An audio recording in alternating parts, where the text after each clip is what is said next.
Her gün yüzlerce kişi hayallerinden vazgeçiyor. Çünkü genellikle yolculuklarına başladıktan bir süre sonra yalnız olduklarını fark ediyorlar. Onları sabah kimse uyandırmıyor.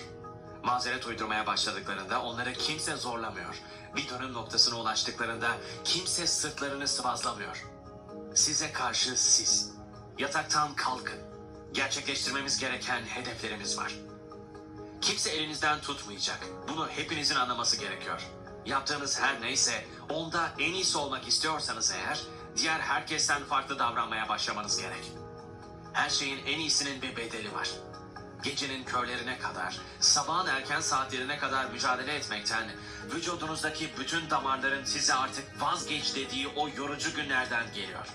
Bu yolculuğa bir sebebi olduğu için başladığınızı hatırlatmak isterim. Neyi bekliyorsunuz? Bu sizin elinizde.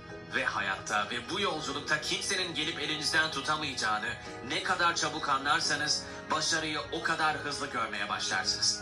Gerçek şu ki mazeretleriniz hiçbir anlam ifade etmiyor. Gücünüzün farkına varmanız gerekiyor. Hiç kimse sizin için değişiklik yapmaz. Bunun sizden gelmesi gerekiyor. Ancak şimdi mücadele etme vakti. Bu yüzden inatla devam edin. Devam etmeyi kendinize borçlusunuz. Şimdi sorumluluk alma vakti. Şunu bilin ki her gün hissettiğiniz şeylerin kontrolü sizde. O yüzden sakın aklınız başka yerlere gitmesin. Bu hayatınızda verdiğiniz en zor mücadele olacak.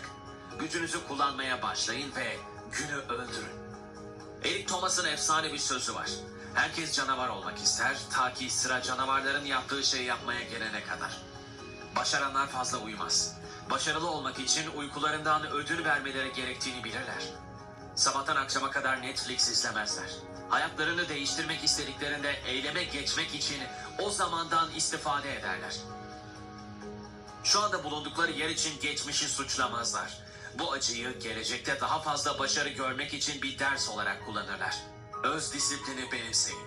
Kısa vadeli zevkler için uzun vadeli kazançlardan ödün vermeyin. Seçiminiz günlük yaşantınıza katkı sağlayacak olan kararlardan yana olsun. Kendinizi kitlelerden ayırabilmek için hayatınızı kontrol altına alın.